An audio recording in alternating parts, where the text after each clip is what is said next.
ganz normal, Jamie Lee Curtis!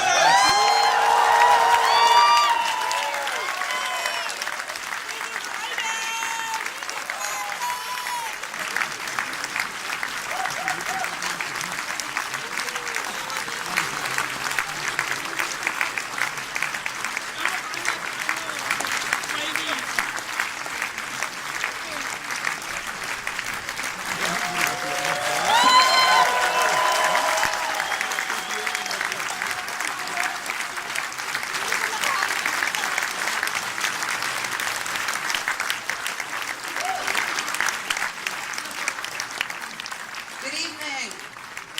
Happy Halloween. Oh, you people. Now I know what it feels like to be a politician. Not good.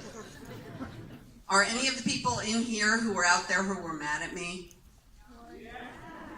Yeah. Do you understand what I was saying? No. Thank you.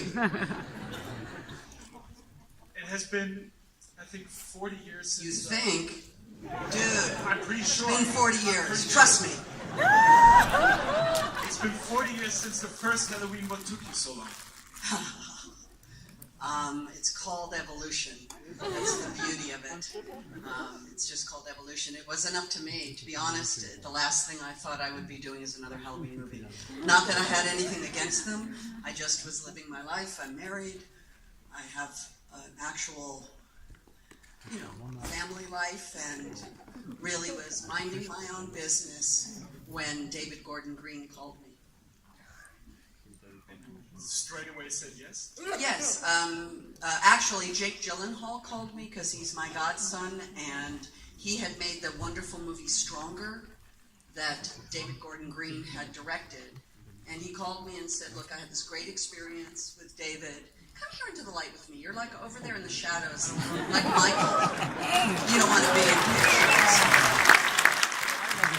Here, let the rumors start. Come on. Except I'm a little old, but that's okay. You could be a godson as well, right? You can be my godson. You can all be my godsons and daughters. Are you booing again? Seriously. Can I say one thing about the booing thing? Honestly. It's a new phenomenon. Because, booing? Because somebody says no?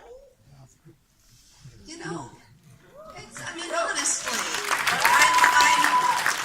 I didn't tell, I wasn't rude to you. I wasn't... No, they're not booing. That's a No, German way I know, but they were booing before. You know what I'm saying. I'm like a school teacher. No, they're not booing. They're Look, going, you can't see the movie until I get off the stage. So, the truth of the matter, I'm joking, you'll see the movie, you're going to love it. Let's talk about the movie. You're going to love this movie. It is fantastic. David Gordon Green made such an amazing, amazing movie. Tell us about your character, because the last time we saw her... Well, you're going to see her. But it's an evolution. It's picking up... But you're going to see the evolution. I don't want you to spoil anything. Well, exactly.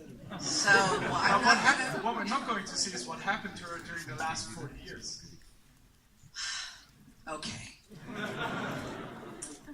I believe, what happened to Laurie Strode on October 31st, 1978, I believe the next day, maybe a day later, she went back to high school. I'm not joking. I think in those days, the way people dealt with violence and trauma is that she had a cut on her arm, she had a bandage on her arm, and she went back to school.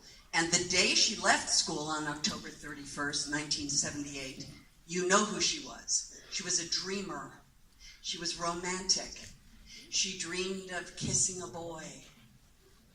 She was intelligent. She raised her hand in class. She was that girl. She had everything ahead of her.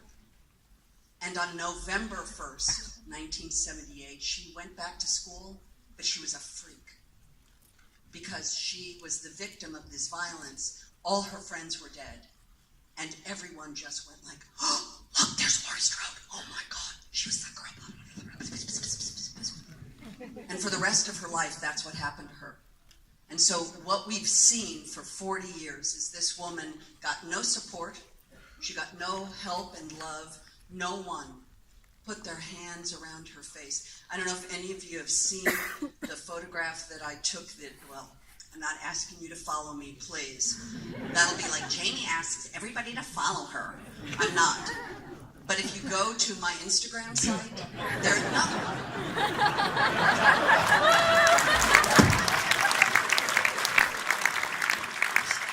I can't win.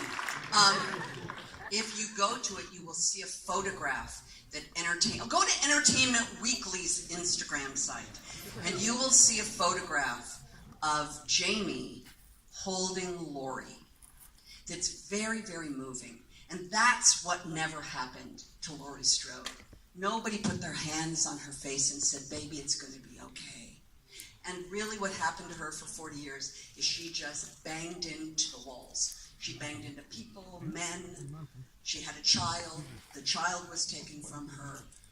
And she ended up living in isolation in the woods with only one thing in her mind, that Michael Myers was going to come back for her and she would be ready for him. And that drove her crazy. And that's the woman you meet at the beginning of the movie. And would you say...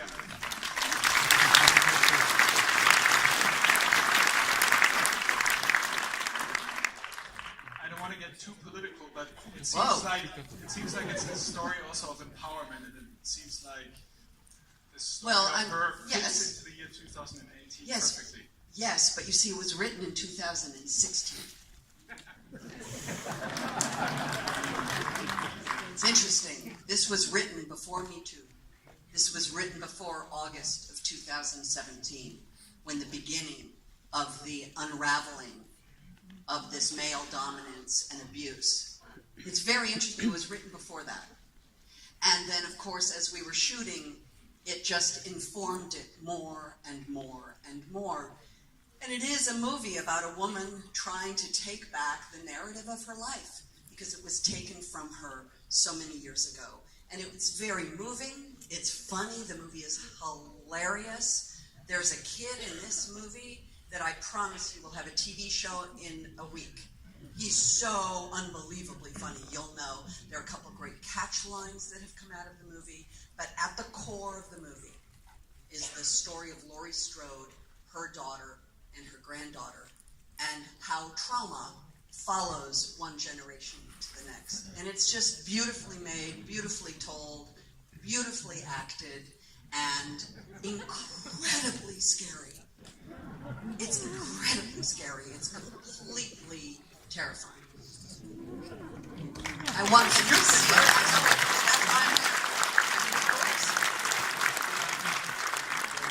Take a look, see the movie, and say this might look like the final chapter. Is it, or can we hope for more? No, that's not up to me. I didn't show up for this movie so that I could be in another movie. You know, you have to remember, in 1978, we made a movie for $300,000 in 20 days. No one, not one human being associated with the movie Halloween thought it was going to be successful, thought it was going to be a big hit, thought that it would make a lot of money, thought that it would spawn, 20, 30, 40 years of movies. No one thought it. So now all of a sudden it's a franchise. And there's something beautiful about that first movie, which is why we connected the dot back to this movie and only those two. You see what you think. You'll tell me. The audiences will respond. If you want another movie, you will see and let us know that you want it. But the truth of the matter is, I came here to Germany, I came into the movie because I respect Laurie Strode. I loved the way that David created a way to tell her story with respect and dignity. And at the same time, the truth of the matter is, I am here because of each one of you, because you have given me my creative life, and for that I am eternally grateful. And I thank each and every one of you, even the ones who booed at me. Thank you.